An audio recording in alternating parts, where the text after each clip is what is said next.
ही generation UPIने payment करते, त्याच्यामुळे किती पैसे आपले हातातून गेले हे त्यांना फिलिंग नसतं. बँकांमध्ये पैसे ठेवले म्हणजे आपले पैसे सेफ आहेत असं लोकांना वाटतं, पण बऱ्याच केसेस झालेल्या आहेत की बँका बुडाल्या आहेत. आपले 5-10% सेव्हिंग्ज होते पगारामधून, तर मग थोडेफार आपण diversified equity funds, large cap funds, balance funds ह्या टाईपचे फंड्स आपण बघू शकतो. इन्व्हेस्टमेंट वर्ल्डमध्ये तुम्ही एंटर करताय त्याच्या आधी KYCच्या रिक्वायरमेंट्स, सगळे नंबर्स तुमच्या नावावरती आहेत, सगळ्या डॉक्युमेंट्सना करेक्ट मोबाईल नंबर लिंक आहे, हे आधी बघून नंतर तुम्ही या क्षेत्रामध्ये एंटर करा. सायबर फ्रॉड्स एवढे होत आहेत, मोबाईल हॅकिंग एवढे होत आहे, तर तुम्ही जर का तुमच्या इन्व्हेस्टमेंटसाठी वेगळा ईमेल ॲड्रेस क्रिएट केलात, त्यासाठी काही खर्च येत नाही. इन्व्हेस्टमेंट्सवरती फोकस हा द्यायलाच पाहिजे आणि तुम्ही ते डिसाईड करायला पाहिजे. म्हणजे तुम्ही बजेटिंग करा.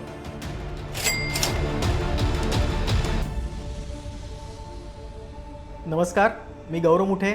अर्थगप्पा या नव्या कोऱ्या पॉडकास्टमध्ये तुमचं सगळ्यांचं स्वागत करतो. तुम्हाला माहिती आहे की आपण अर्थगप्पा या पॉडकास्टच्या माध्यमातून विविध आर्थिक विषय हाताळत असतो. आज असाच एक नवीन विषय घेऊन तुमच्यासोबत आलो आहे आणि यासाठी आपल्यासोबत आहेत समीर कुलकर्णी सर. सर, तुमचं स्वागत आहे. नमस्कार. आजचा जो विषय आहे तो 20 ते 30 वर्ष म्हणजे आपण ज्याला जेनझीज म्हणतो त्यांच्याबद्दल आहे. त्यांनी इन्व्हेस्टमेंट कशी केली पाहिजे, मुळात VC पासून इन्व्हेस्टमेंट केली पाहिजे का, ती कशी केली पाहिजे, या सगळ्या प्रश्नांची उत्तरं आज आपण जाणून घेणार आहोत. समीर कुलकर्णी सरांची ओळख करून देतो सुरुवातीला. समीर कुलकर्णी सर हे 30 वर्षांपासून या क्षेत्रात कार्यरत आहेत, आर्थिक नियोजनकार आहेत, शिवाय आता ते लोकसत्ताचे लेखक देखील आहेत.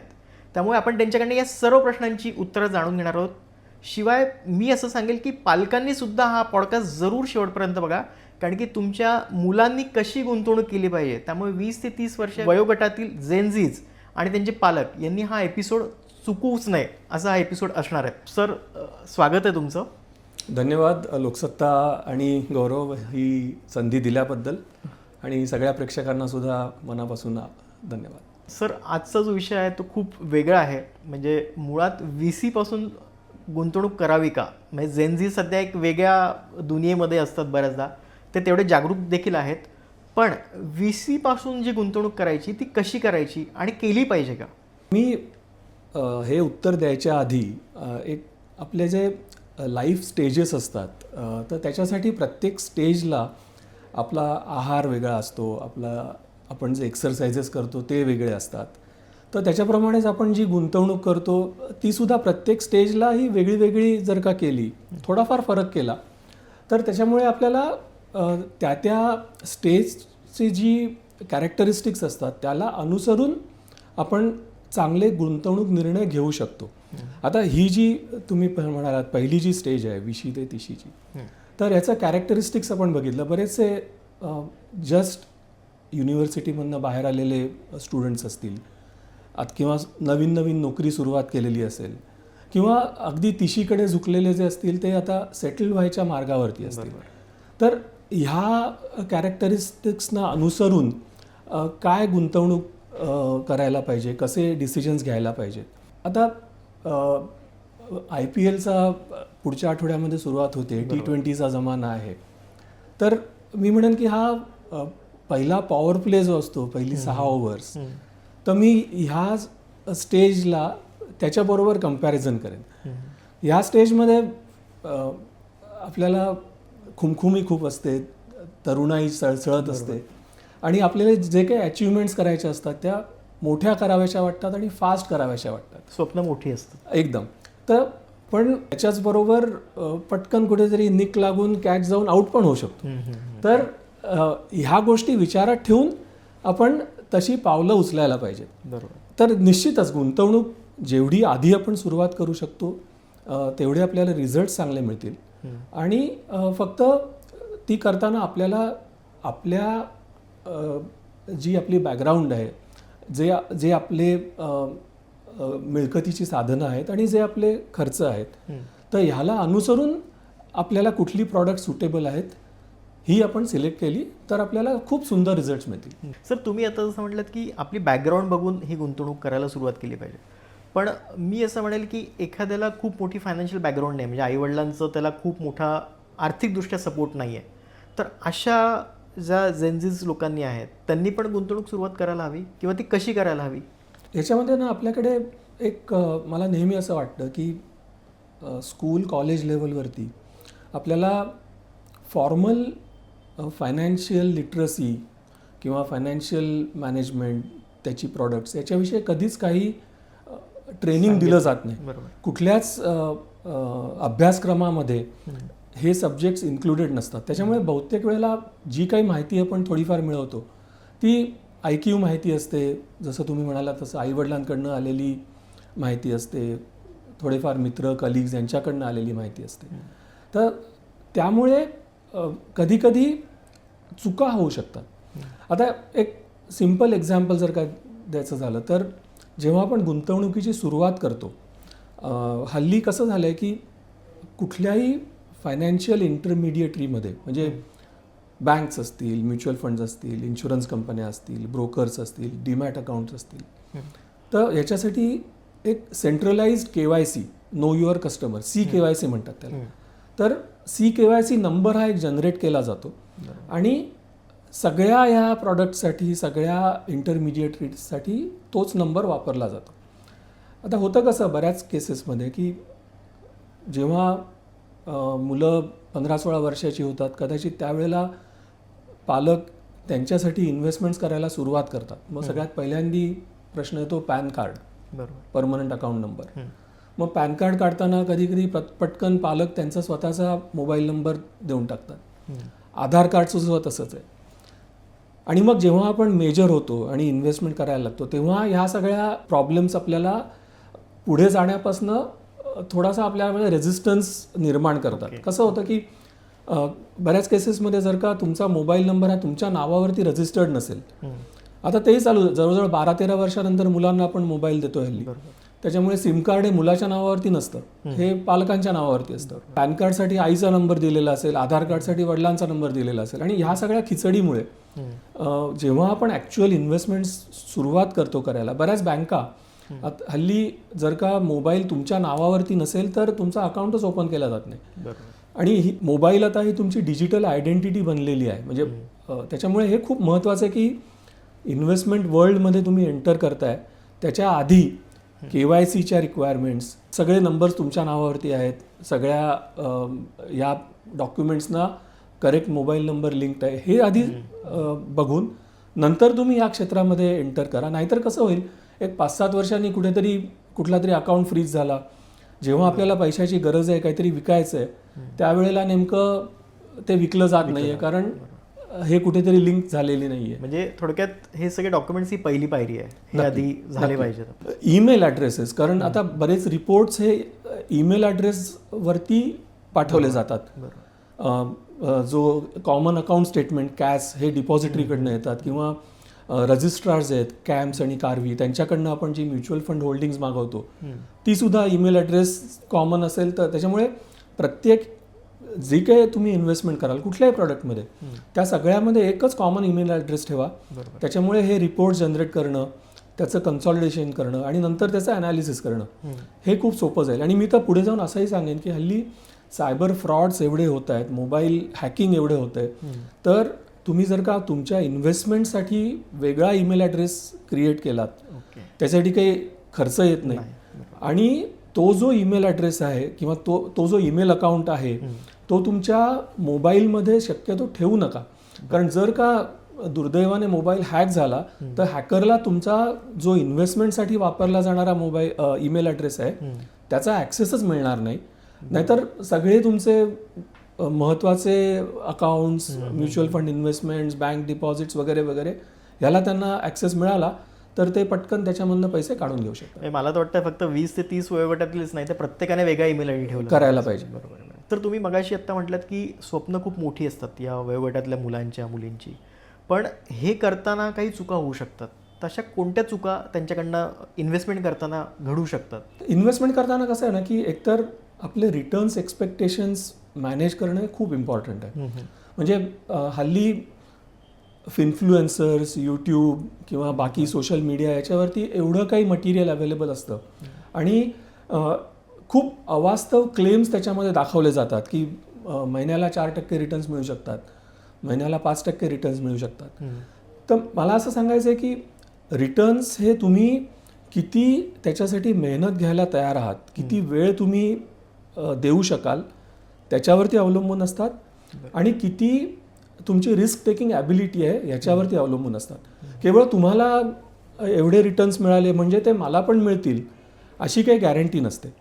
आता एक रिटर्नचं स्पेक्ट्रम आपण बघितलं तर आपण समजा कुठल्या नॅशनलाइज बँकेमध्ये किंवा गव्हर्नमेंट ऑफ इंडियाच्या सिक्युरिटीज आपण बाय केल्या तर त्याला साधारणतः 6.5 ते 7% रिटर्न्स आपल्याला मिळतात. आणि हे जे जगातले खूप नावाजलेले इन्व्हेस्टर्स आहेत, म्हणजे आता वॉरन बफेट म्हणा, पीटर लिंच म्हणा किंवा तत्सम बरेच आहेत, तर त्यांनी गेल्या कित्येक वर्षामध्ये इयर ऑन इयर वर्षानुवर्ष जवळजवळ 23, 24, 25% रिटर्न्स जनरेट केलेले आहेत.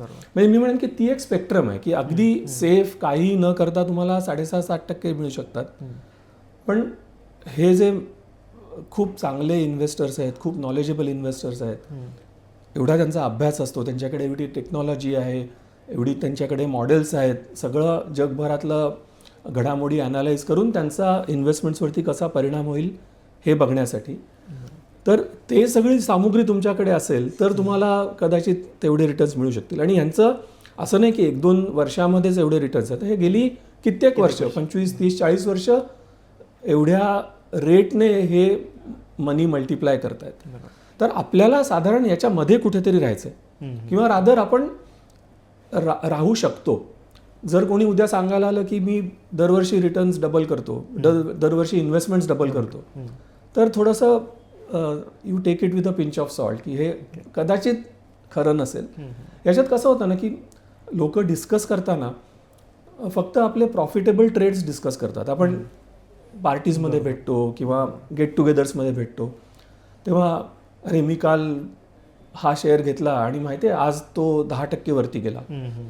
पण हे कसं आहे की हे स्केलेबल मॉडेल नाही आहे. म्हणजे आता माझ्याकडे समजा 10 लाख रुपये इन्व्हेस्ट करायचे आहेत, तर मी 10च्या 10 लाख रुपये त्या एका शेअरमध्ये घालीन का? आणि ते जर का करता येत नसेल तर मग तो सस्टेनेबल पाथ नाही आहे आपल्या इन्व्हेस्टमेंट्स ग्रो करण्यासाठी. तर हे लोकांनी लक्षात ठेवायला पाहिजे की प्रत्येक प्रॉडक्ट्समधनं आपण किती रिटर्न्स जनरेट करू शकतो. आता तुम्ही म्हणाला तसं की कुठली प्रॉडक्ट्स आहेत, तर प्रॉडक्ट्स तर भरपूर आहेत. अगदी म्हणजे कन्व्हेन्शनल जे आपण म्हणतो की आपल्या बँक फिक्स्ड डिपॉझिट्स आहेत, इन्शुरन्स पॉलिसीज आहेत, म्युच्युअल फंड्स आहेत. म्युच्युअल फंड्समध्ये तर एवढी व्हरायटी आहे की अगदी ओव्हरनाईट फंड्सपासून ते SIF, AIF पर्यंत. बरोबर. आता गिफ्ट सिटीमधून आपण परदेशामध्ये गुंतवणूक करू शकतो, किंवा कमॉडिटीज आहेत म्हणजे गोल्ड, सिल्वर. आता गेल्या 1-2 वर्षामध्ये याच्याविषयी बरीच चर्चा होते कारण त्याच्यात खूप जास्त रिटर्न्स मिळाले. रिअल इस्टेट इन्व्हेस्टमेंट्स आहेत आणि रीट्स किंवा इन्व्हिट्स म्हणजे रिअल इस्टेट सारखाच तो प्रकार आहे. तर ही अशी पुष्कळ प्रॉडक्ट्स अवेलेबल आहेत. तर आपल्याला आपल्या रिस्क ॲपेटाईटनुसार आपण किती वेळ देऊ शकतो त्याच्यानुसार ही प्रॉडक्ट सिलेक्ट करणं हे महत्त्वाचं आहे. पण म्हणजे असे कुठले प्रॉडक्ट सुरुवातीला सांगता येईल का 20 वयोगटात सुरुवात केलेली की त्यांनी सुरुवातीला या इन्व्हेस्टमेंट प्रॉडक्ट्समध्ये आणि गुंतवणूक केली पाहिजे, म्हणजे इथून सुरुवात केली पाहिजे, असे कुठे आपल्याला क्रमवारी सांगता येईल की काय काय कशी कशी केली पाहिजे? मला वाटतं क्रमवारी सांगण्यापेक्षा आपण जसं सुरुवातीला म्हटलं की या वयोगटामध्ये काय कॅरेक्टरिस्टिक्स आहेत. तर बहुतेकांचं जस्ट आत्ता नोकरी करायला सुरुवात झालेली असेल, आत्ता काही फार मोठं इन्कम स्ट्रीम नाही आहे, किंवा खर्च आणि आपली मिळकत याचा ताळमेळ घालणं थोडं कठीण आहे. तर त्याच्यामुळे निश्चितच एकदम ज्याच्यामध्ये खूप जास्त प्रमाणात इन्व्हेस्ट करायला लागतं, म्हणजे समजा रिअल इस्टेट आहे तर त्याच्यामध्ये एकदम मोठा आउटगो आहे, तर त्या प्रकारची इन्व्हेस्टमेंट्स थोडी आपण डिले केली तर बरं होईल. पण जो काही आपल्याकडे सरप्लस राहतोय तो मात्र केवळ बँक अकाउंटमध्ये, सेव्हिंग्ज अकाउंटमध्ये न ठेवता आपण थोडं म्युच्युअल फंड्सपासून जर का सुरुवात केली तर आपल्याला एकतर मिळकत चांगली येईल, म्हणजे रिटर्न्स चांगले येतील, आणि ह्या क्षेत्राची आपल्याला सवय होईल. म्हणजे it will come to you naturally. ही गुंतवणुकीची सवय लागू शकते. आणि मग त्याच्यामध्येच असं आहे की अगदी सुरुवातीची स्टेप म्हणजे मी म्हटलं असं लिक्विड फंड, बाबा सेव्हिंग्ज अकाउंटमध्ये पगाराचे पैसे येतात आणि ते वापरायला 10 दिवस लागत असतील, बरोबर. तर ते 10 दिवस आपण ते लिक्विड फंडमध्ये ठेवू शकतो. अगदी पहिली पायरी. मग त्याच्यापैकी समजा लक्षात आलं की ठीक आहे बाबा आपले 5-10% सेव्हिंग्ज होतंय बरोबर. पगारामधून, तर मग थोडेफार आपण diversified equity funds, large cap funds, balanced funds, ह्या टाईपचे फंड्स आपण बघू शकतो. जर का आपल्याला रिसर्च करण्यासाठी तेवढा वेळ मिळत असेल तर मग आपण इंडिव्हिज्युअल स्टॉक्सकडे बघू शकतो, शेअर्सकडे बघू शकतो. ह्या तऱ्हेने आपण गुंतवणुकीला सुरुवात केली पाहिजे. पण जेवढ्या लवकर आपण सुरू करू निश्चितच रिझल्ट तेवढे चांगले मिळतील. सर, तुम्ही जसं आता सांगितलं की टप्प्याटप्प्याने गुंतवणूक केली पाहिजे, म्हणजे किती बचत आपण करू शकतो, आपली कॅपॅसिटी किती आहे त्यानुसार. पण याच्यामधल्या कुठल्या रिस्क या वयोगटातल्या मुलांनी समजून घेतल्या पाहिजे? जेव्हा आपण गुंतवणूक करतो तेव्हा एक 3-4 प्रकारच्या रिस्क ह्या आपल्याला माहिती पाहिजे. सगळ्यात महत्त्वाचं म्हणजे क्रेडिट रिस्क. क्रेडिट रिस्क म्हणजे काय की आपण कोणाला पैसे दिले आणि त्यांनी आपल्याला पैसे परत केले नाहीत, तर माहिती डिफॉल्ट रिस्क किंवा क्रेडिट रिस्क. तर जेव्हा आपण फिक्स्ड इन्कम कॅटेगरीमध्ये इन्व्हेस्ट करतो, म्हणजे काय तर बॉन्ड्स आहेत, डिबेंचर्स आहेत, फिक्स्ड डिपॉझिट्स आहेत. बँकांमध्ये पैसे ठेवले म्हणजे आपले पैसे सेफ आहेत असं लोकांना वाटतं, पण बऱ्याच केसेस झालेल्या आहेत की बँका बुडाल्या आहेत किंवा 1-2 वर्ष पैसे आपले मिळाले नाहीत, कारण नंतर मग ती बँक कुठल्या तरी बँकेबरोबर मर्ज झाली आहे, त्याच्यानंतर पैसे मिळाले. तर ज्याला आपण पैसे देतोय तर त्याची क्रेडिट वर्दीनेस कसा आहे, की त्याची कपॅसिटी आहे की नाही, हे ठरवणं खूप महत्त्वाचं असतं.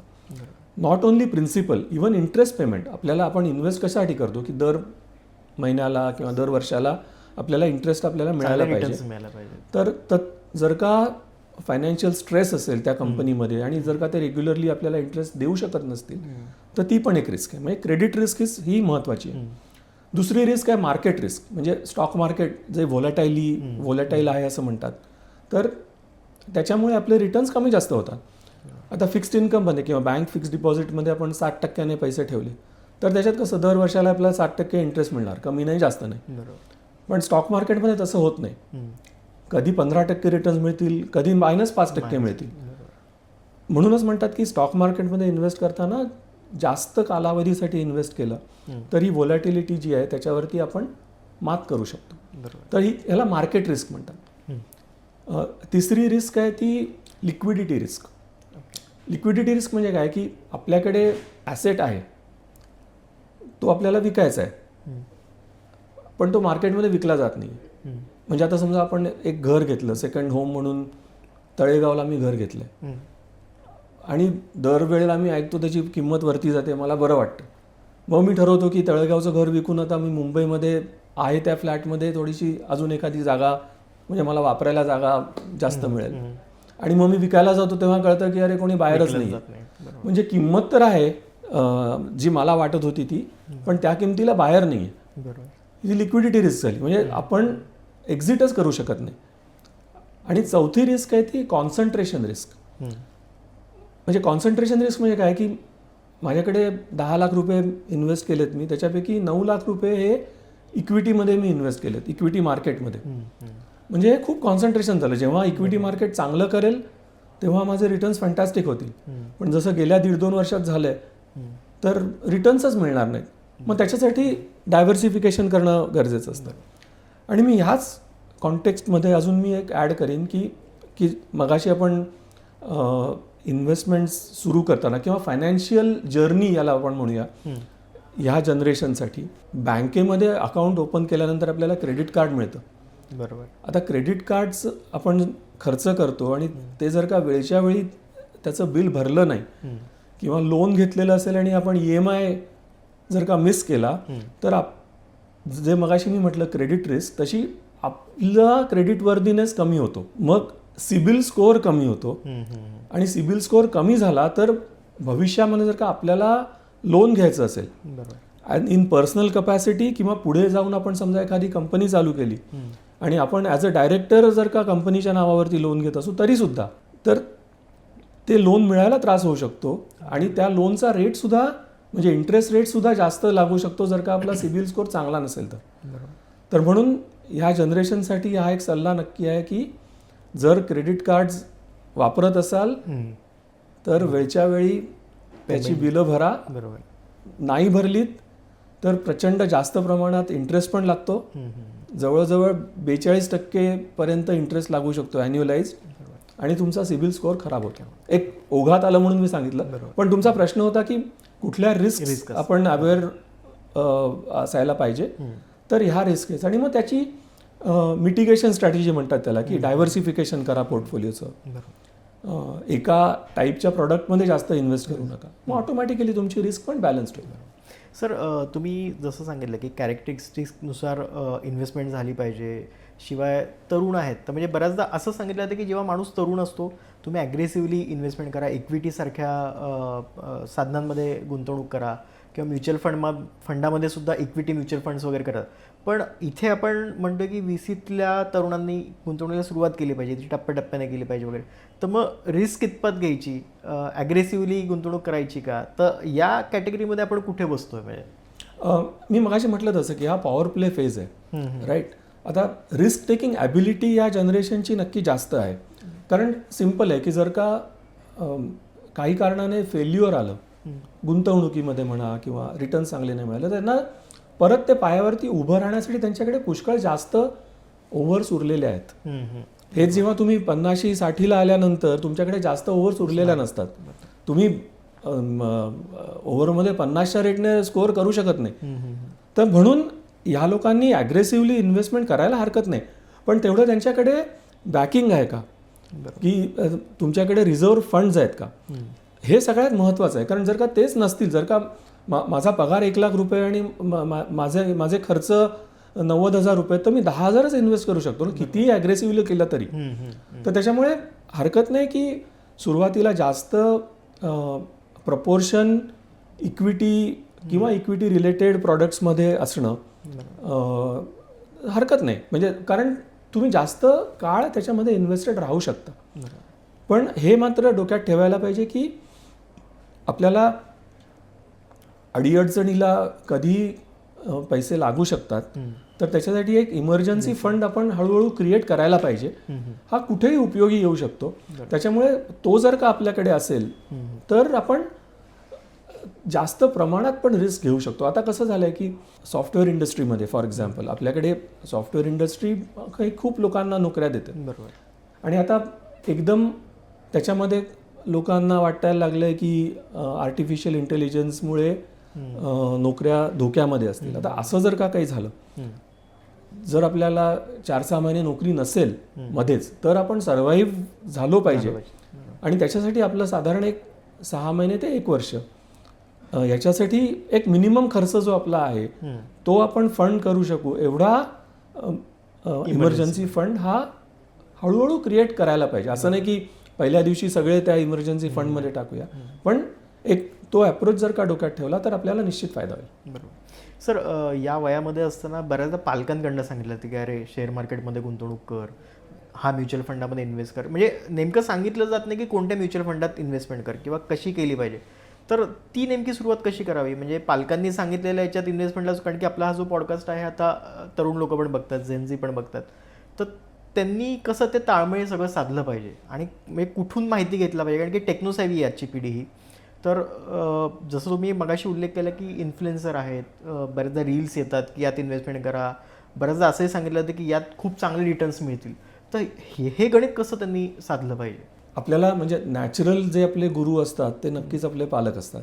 तर किंवा मोठी भावंडं असतील तर निश्चित त्यांच्याबरोबर चर्चा करून आपण याची सुरुवात केली तर त्यांनी जे खाचखळगे पाहिलेले आहेत, त्यांनी ज्या चुका केलेल्या आहेत, तर त्याच्यापासून आपण काहीतरी शिक्षा घेऊ शकतो आणि आपली स्ट्रॅटेजी ठरवू शकतो.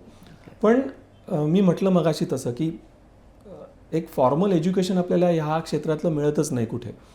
त्याच्यामुळे थोडंफार आपण स्वतः कष्ट घेऊन ह्या प्रॉडक्टची माहिती करून घेणं ही सुरुवात करायच्या आधी हे मात्र खूप महत्त्वाचं आहे. आणि आजकाल पुष्कळ मटेरियल अवेलेबल आहे.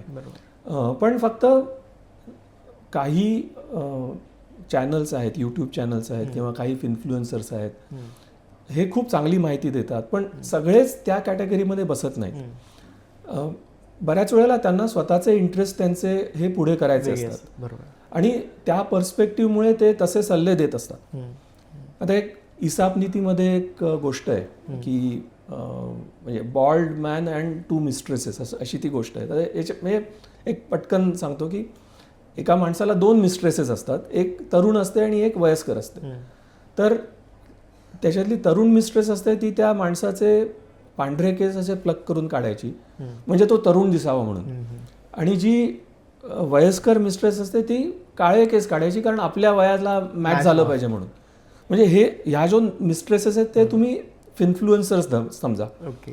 तर ते जे काही सल्ले देत असतात ते त्यांच्या अनुरूप त्यांना जे फायदेशीर असेल त्याच्याप्रमाणे सल्ले देतात. तर शेवटी कसं झालं की दोघींनी त्याचे केस ओढल्यामुळे तो मात्र टकलू झाला. तर आपल्याला तसं टकलू व्हायचं नाहीये.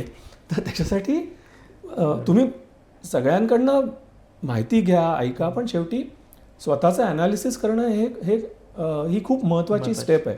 आणि ह्या फेजमध्ये जर का तुम्ही ती सवय लावून घेतली तर पुढच्या स्टेजेसमध्ये तुम्हाला त्याचा खूप फायदा होतो. सर असंही होतं बऱ्याचदा की डू नथिंग, म्हणजे काहीच करायचं नाही. घरच्यांनी सांगितलं गुंतवणूक कर, म्युच्युअल फंडात टाक, शेअरमध्ये टाक, सुरू केलं, ती गुंतवणूक पण चालू झाली आहे, चांगले पैसे पण जमायला सुरुवात झाली, पण एक मनामध्ये ठरवायचं की आता काहीच करायचं नाही, म्हणजे की जे चालू आहे ते चालू ठेवायचं.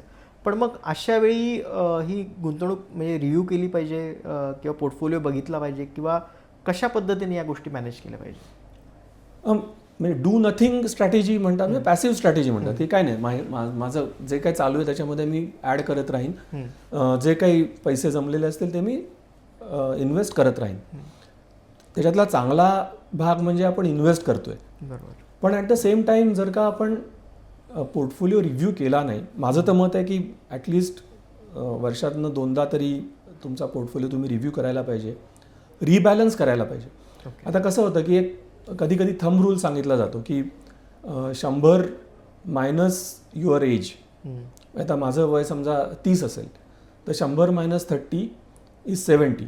तर 70% of your portfolio should be in equities. आपल्या पोर्टफोलिओच्या 70% आपण इक्विटीमध्ये, का तर इक्विटीमध्ये व्होलॅटिलिटी जास्त असते आणि नॅचरली की जेवढा तुमचं वय कमी तेवढं तुम्हाला इन्व्हेस्ट आपण जास्त वेळ करू शकतो. बरोबर. आणि हेच जेव्हा माझं वय 60 होतं तेव्हा 100 मायनस 60 म्हणजे 40.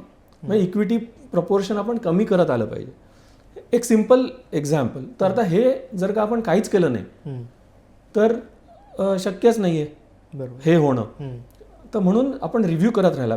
आणि केवळ ते नाही, आता जसं आपण मगाशी प्रॉडक्ट डिस्कस केली तर आपण जर का बॉलपार्क एक ठरवलं की बाबा मी कमॉडिटीजमध्ये म्हणजे गोल्ड सिल्वरमध्ये 5% इन्व्हेस्टमेंट करीन, इक्विटी मार्केटमध्ये 45% इन्व्हेस्टमेंट करीन, फिक्स्ड इन्कम म्हणजे बॉन्ड्स, फिक्स्ड डिपॉझिटमध्ये 25% इन्व्हेस्टमेंट करीन, 15-20% इन्व्हेस्टमेंट मी रिअल इस्टेटमध्ये करीन, अशी जर का माझं एक साधारण मी ॲलोकेशन केलेलं आहे.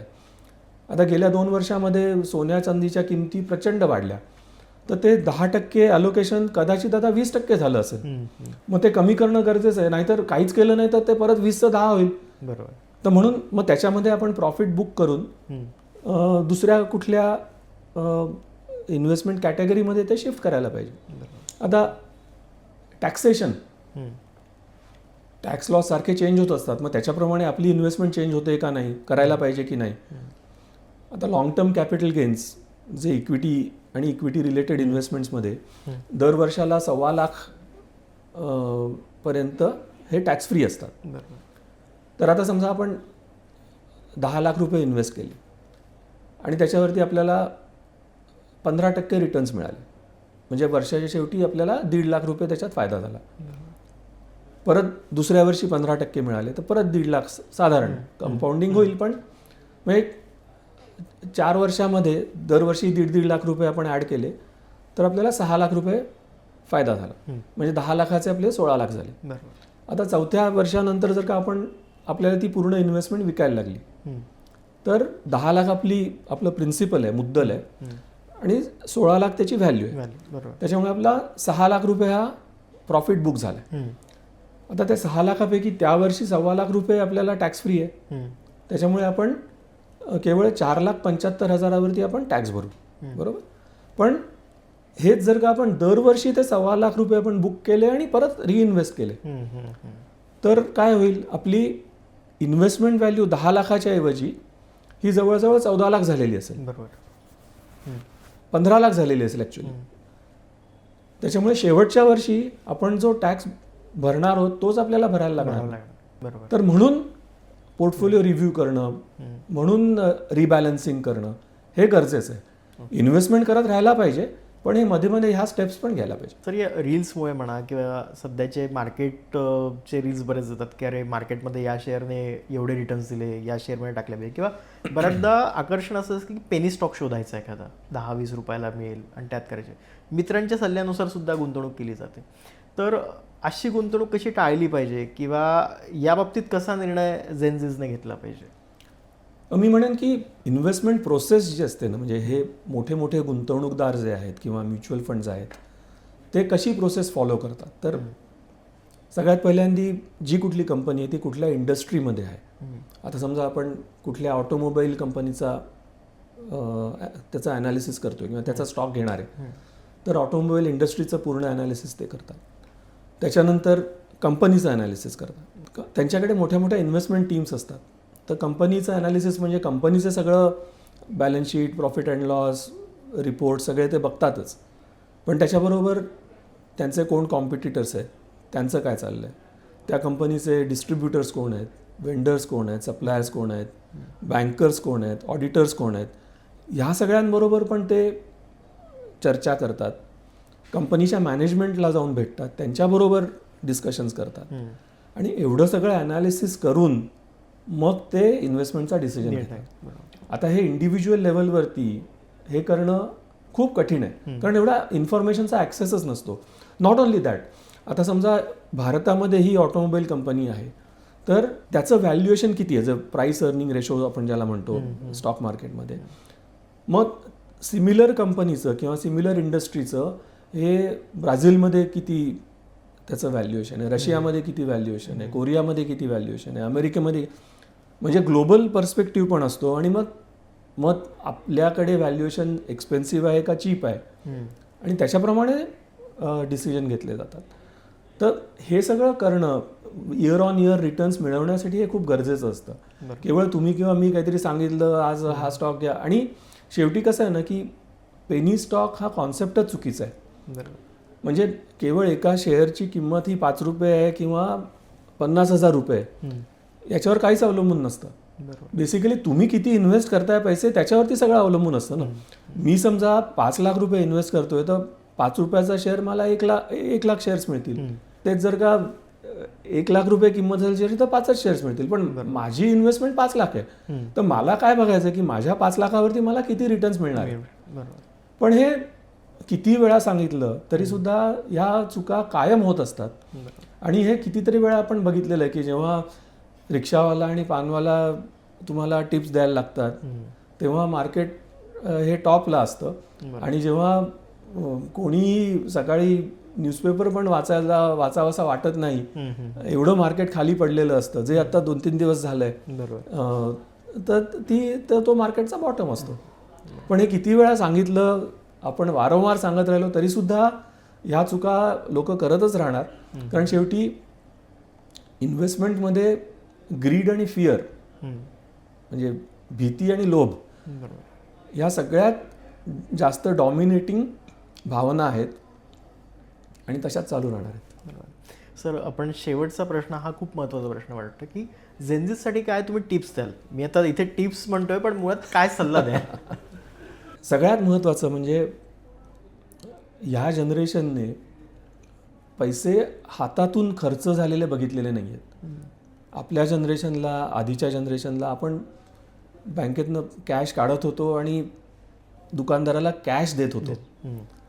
ही जनरेशन UPI ने पेमेंट करते, त्याच्यामुळे किती पैसे आपले हातातून गेले हे त्यांना फिलिंग नसतं.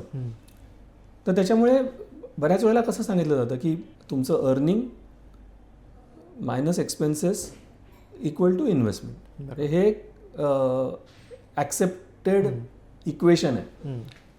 पण मी म्हणेन की ह्या जनरेशनने हे थोडंसं ट्विस्ट करायला पाहिजे. म्हणजे earnings minus investments equal to expenses. इन्व्हेस्टमेंट्सवरती फोकस हा द्यायलाच पाहिजे आणि तुम्ही ते डिसाईड करायला पाहिजे. म्हणजे तुम्ही बजेटिंग करा, तरच तुम्हाला कुठले वायफळ खर्च तुम्ही करताय ते कळेल आणि त्याच्यामुळे आपण ते कसे प्लग करायचे आणि आपण इन्व्हेस्टमेंट्स जास्त कशा करायच्या हे आपण ठरवू शकतो. अशी बरीच एक्झाम्पल्स आहेत की बरेच सेलिब्रेटेड स्पोर्ट्स पर्सनॅलिटीज आहेत. आता मॅराडोना म्हणा, माईक टायसन म्हणा, बोरिस बेकर म्हणा, हे त्यांच्या उमेदीमध्ये हे लक्षाधीश कोट्याधीश होते, पण नंतर ते जवळजवळ कंगाल झाले. म्हणजे अगदी हालाखीची परिस्थिती त्यांच्यावरती आली. त्याचं कारण तेच आहे ना की जेव्हा आपल्याला पैसे मिळतात तेव्हा खर्चावरती काही निर्बंध नसून आपण भरपूर खर्च करत जातो आणि मग जेव्हा ती परिस्थिती टर्न होते तेव्हा आपल्याकडे काहीच उरत नाही. म्हणजे ते आमदानी अठ्ठन्नी खर्चा रुपया जे म्हणतात ते तसं व्हायला नको म्हणून. आणि मी मगाशी जसं म्हटलं जसं की इमर्जन्सी फंडिंग हे खूप महत्त्वाचं आहे की त्याच्यावरती फोकस करा. आणि हे फायनान्शियल प्रॉडक्ट्सविषयी माहिती करून घेत राहा. त्याचा खूप चांगला तुम्हाला पूर्ण तुमच्या करिअरमध्ये उपयोग होईल. आता हे जे कॉन्सेप्ट्स आहेत की म्हणजे आपण कंपाऊंडिंग इंटरेस्ट शाळेत 6वी 7वीमध्ये शिकतो, पण कंपाऊंडिंग ज्याला एक 8th वंडर ऑफ वर्ल्ड म्हणतात की ते तुमच्या प्रत्येक डिसिजनमध्ये तुम्ही लोन घेताना, इन्व्हेस्टमेंट करताना, आर्बिट्राज काही आहे का किंवा रिलेटिव्ह व्हॅल्यू काही आहे का हे बघताना, तर हे कॉन्सेप्ट तुमचे क्लिअर असतील. ॲन्युअलाइज रिटर्न्स म्हणजे काय, डिस्काउंटेड कॅश फ्लो म्हणजे काय, हे खूप म्हणजे हे पिलर्स आहेत या सगळ्या फायनान्शियल आणि इकॉनॉमिक्सचे की हे जर का तुम्ही जेवढं तुम्हाला शक्य आहे तेवढं जाणून घेतलेत तर तुम्हाला त्याचा नक्की फायदा होईल. धन्यवाद सर, तुम्ही आम्हाला वेळ दिलात आणि जेनझीसाठी सरांनी जे मंत्र दिलेत की तुम्ही कन्सेप्ट क्लिअर करून घ्या, बजेटिंग करा, इमर्जन्सी फंड करा आणि सगळ्यात महत्त्वाची गोष्ट म्हणजे लवकरात लवकर गुंतवणूक करा. त्यामुळे 20 ते 30 या वयोगटातील लोकांनी हा व्हिडिओ नक्की बघा. आणि आम्ही पुढचा विषय घेऊन येतोय 30 ते 40 मधील वयोगटातील लोकांनी कशी इन्व्हेस्टमेंट केली पाहिजे. त्यामुळे तो एपिसोडसुद्धा तुम्ही नक्की बघा. तोपर्यंत आपण लवकरच भेटूया. धन्यवाद.